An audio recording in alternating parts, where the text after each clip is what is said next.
Welcome back. Thanks for staying with us here on SABC News. International Relations and Cooperation Minister Naledi Pandor says that the Pan-African Parliament members should prioritise challenges facing the continent. Pandor was also called on the parliamentary precinct to be exempt from load shedding after the session was delayed. African Union chairperson Moussa Faki Mahamat has officially opened the proceedings in Midrand in the north of Johannesburg.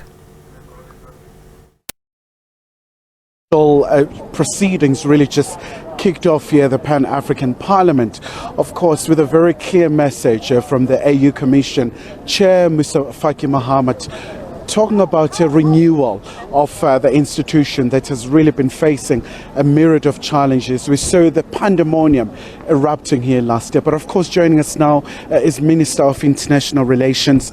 Minister Pandor, obviously a very sharp message from the AU Commission, talking about a new era for this institution that has been beset by a number of challenges.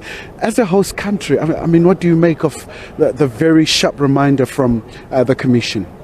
Well, I was very pleased that the chairperson of the Commission went directly to the heart of the matter and reminded the honourable members of the obligations they have to live up to the core values and principles of the African Union Charter, as well as the protocol that established the Pan-African Parliament. So as South Africa, we're happy because we had approached the Executive Council of the African Union to say that there must be a sitting to carry out the work that should have been carried out in the sitting that was so disrupted last year.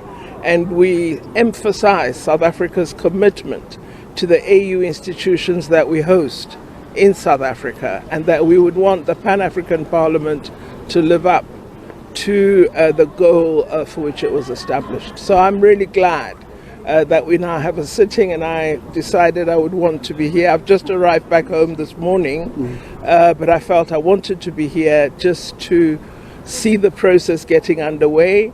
And I am going to pay close attention to the next few days of the meeting of the Parliament, and will be here during the elections. And maybe just any message as well, Minister, to Eskom. We saw load shedding once again rearing the ugly head, you know, with the security around our energy. Not quite a pleasant picture. Well, I was shocked to hear that there's a power outage here. I think we must make sure that the generator that we have here is working.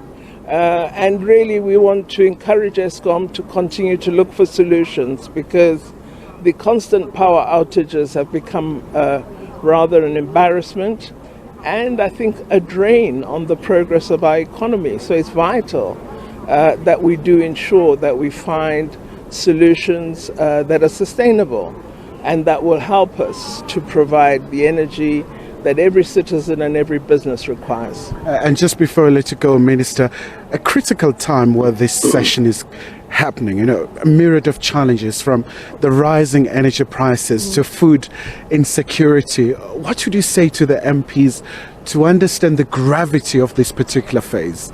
Well, I think it's vital that they do pay attention to what the world community is saying about these issues. We got a report at the G7 yesterday in Germany about the work that's being done by the UN Secretary General and a team to try to break the deadlock with respect to the export of grain and oil from Ukraine and Russia.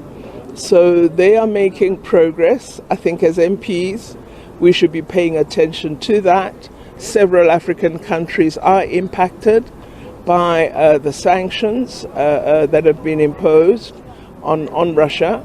MPs should have a sense of how this is affecting our countries and whether there are options that we should consider.